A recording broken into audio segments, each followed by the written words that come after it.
নমস্কার বন্ধুরা, আমি আবার একটা নতুন ভিডিও নিয়ে এসেছি।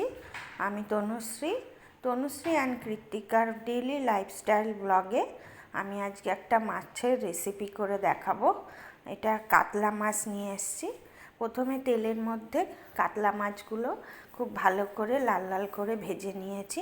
তারপর ওর মধ্যে পেঁয়াজ কুচি দিয়ে দিয়েছি। পেঁয়াজগুলো একটু হালকা নরম হয়ে আসলে তারপর ওর মধ্যে টমেটো কুচি দেবো। তারপর খুব ভালো করে পেঁয়াজ আর টমেটো নরম করে একটু ভেজে নেব। তারপরে একটুখানি আদা দিয়ে দেবো।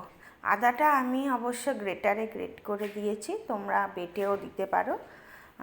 সেই আদাটা দেওয়ার পরে তারপর সব গুঁড়ো মশলাগুলো দেবো। হলুদ গুঁড়ো, জিরে গুঁড়ো, একটু সামান্য ধনে গুঁড়ো আর কাশ্মীরি লঙ্কার গুঁড়ো। আমার কাছে কি লঙ্কার গুঁড়োটা ছিল না বলে আমি ওটা বাদ দিয়েছি। তো তোমরা এখানে এই পরে পেঁয়াজ, আদা, টমেটো এগুলো সব ভালো করে তেলেতে ভাজা হয়ে গেলে গুঁড়ো মশলাগুলো ওই তেলের মধ্যেই দিয়ে দিতে হবে। আর সেটা দেওয়ার পরে আবার হালকা করে একটু মশলার মধ্যে কষিয়ে নিয়ে তার মধ্যে এবার টক দই দেবো। আমার ঘরেতে টক দই ছিল। টক দইটা দেওয়ার পরে খুব তাড়াতাড়ি করে নাড়তে হবে, না হলে টক দইটা আবার ছানা ছানা হয়ে যায়।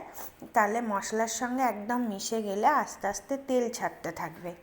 তখন একটু নুন আর চিনি দিতে হবে, ওই মশলার সঙ্গে দিয়ে জল দিয়ে দিতে হবে। জলটা দেওয়ার পরে খুব ভালো করে জলটা ফুটাতে হবে, মশলার জলটা। আস্তে আস্তে জলের উপর তেলটা উঠবে যখন, তখন লাস্টে মাছগুলো দিয়ে তারপর মাছের সঙ্গে আবার ওই কাইটা ফোটাতে হবে।